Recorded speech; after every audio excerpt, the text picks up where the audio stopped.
एक जंगल में एक दुष्ट और लालची भेड़िया रहता था। एक दिन उसने एक हिरण का शिकार किया। शिकार के बाद पर वह अपने लालच पर नियंत्रण नहीं रख पाया और जल्दी जल्दी उसे खाने लगा। इस जल्दीबाजी में एक हड्डी उसके गले में अटक गई। हड्डी अटक जाने पर वह बहुत परेशान हो गया। अब उससे न कुछ खाते बन रहा था, न ही पीते। उसने बहुत कोशिश की कि किसी तरह हड्डी उसके गले से निकल जाए, लेकिन सारी कोशिश बेकार गई। अंत में उसने किसी से सहायता लेने का विचार किया।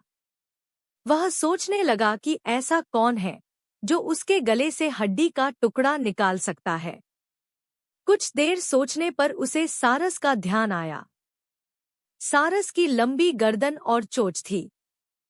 वह उसके मुंह में अपनी चोंच घुसाकर आसानी से हड्डी निकाल सकता था। बिना देर किए भेड़िया सारस के पास पहुंचा और बोला, सारस भाई, मेरे गले में एक हड्डी अटक गई है। क्या तुम अपनी चोंच से वो हड्डी निकाल दोगे?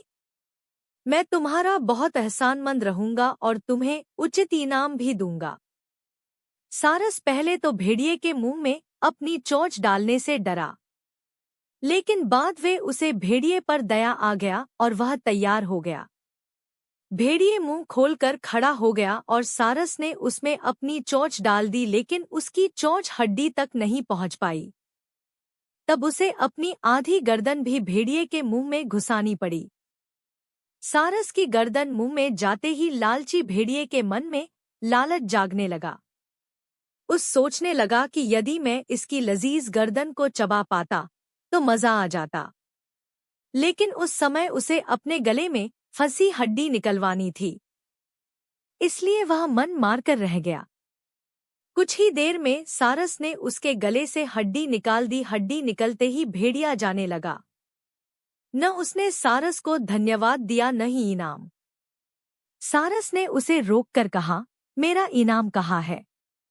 तुमने कहा था कि तुम इस काम के बदले मुझे इनाम दोगे।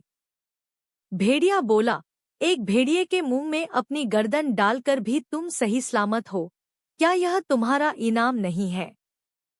इतना कहकर भेड़िया चला गया और सारस मुंह लटकाकर खड़ा रह गया। सीख, लालची और दुष्ट व्यक्ति से कभी कृतज्ञता या पुरस्कार की अपेक्षा नहीं करनी चाहिए।